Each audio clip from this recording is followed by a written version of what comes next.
అసలు దేవుడు మా గురించి పూర్తిగా మర్చిపోయాడనుకుంటా. మనకొక దేవతను మనమే చేసుకుందాం. నీ దేవుడైన యెహోవాను నేను తప్ప వేరొక దేవుడు నీకు ఉండకూడదు. పైన ఆకాశమందే గాని క్రింద భూమి అందే గాని భూమి కింద నీళ్ల ఎందే గాని ఎండు దేని రూపమునైనను విగ్రహమునైనను నీవు చేసుకోనకూడదు. ఈ దేవుడైన యెహోవా నామమును వ్యర్థముగా ఉచ్చరింపకూడదు. యెహోవా తన నామమును వ్యర్థముగా ఉచ్చరించు వానిని నిర్దోషిగా ఎంచడు. విశ్రాంతి దినమున పరిశుద్ధముగా ఆచరించుటకు జ్ఞాపకముంచుకును. నీ తండ్రిని తల్లిని సన్మానించుము.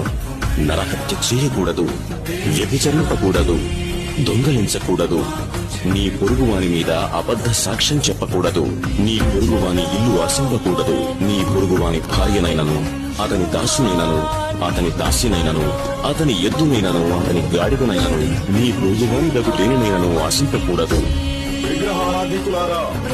ఆయనను నేను బ్రతిమలాడాను, తన ప్రజలను నాశనం చేయొద్దని.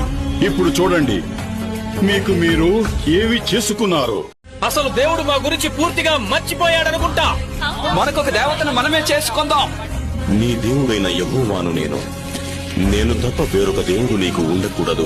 పైన ఆకాశమందే గాని క్రింద భూమి అందే గాని భూమి కింద నీళ్ల ఎందే గాని ఎండు దేని రూపమునైనను విగ్రహమునైనను నీవు చేసుకోనకూడదు. ఈ దేవుడైన యెహోవా నామమును వ్యర్థముగా ఉచ్చరింపకూడదు. యెహోవా తన నామమును వ్యర్థముగా ఉచ్చరించు వానిని నిర్దోషిగా ఎంచడు.